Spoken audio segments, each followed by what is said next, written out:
Don't just smile, sir, respectfully. You're saying you're making a corridor. They can go to Egypt. You're bombing them. You say you want to save them, but they can't come in. Netanyahu told everyone to leave the area. Where were they to go? Okay. Very, very, I mean, this is thought out. It's not something that we tell them, go to the beaches, go drown yourselves, God forbid. Not at all.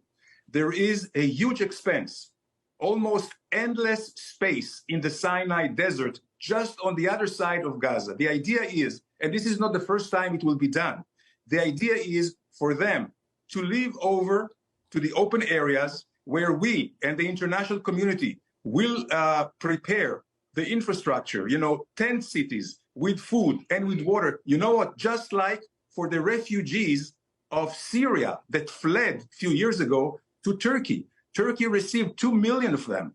This is the idea. Again, I say there is a way to receive them all on the other side for temporary time on Sinai. Because what did Hamas turn out on the other Gaza? side? Are we talking about Rafah? Are you saying the other side that go to Egypt?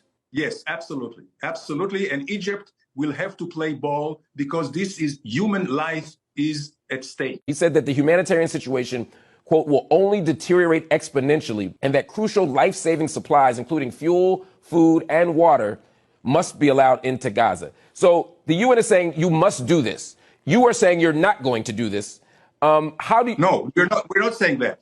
He's saying doing it immediately. What I'm saying is what you're doing. No. He's saying doing it immediately. I got you. I'll tell you exactly what we're saying. I'm saying we will do everything for the Gazan people.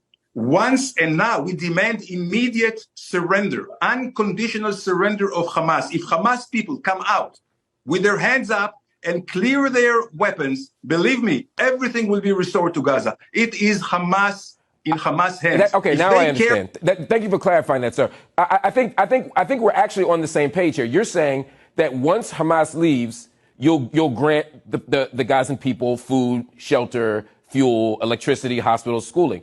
And if they don't, and if Hamas doesn't leave, then they'll continue to starve and die in hospitals. You are defining for the international community right now collective punishment. You're saying until Hamas acts differently, the 2 million people in Gaza are going to be treated this way. And once Hamas acts differently, these 2 million people in Gaza will be treated better. That is exactly what collective punishment is. You're holding them accountable for the actions of others. That is the definition, the textbook definition of collective punishment, sir. Now, you may accept that that's what you want to do, but this is absolutely a contravention of international law. Well, I'll tell you exactly. No, had we pushed them into the wall, we're not pushing them to the wall. We want to open a humanitarian corridor so they can leave. But if Hamas, so that who can leave? Citizens? You're saying civilians can leave, but only through the Rafah border, correct? At this point, yes. So they can't come. Where else? Your country.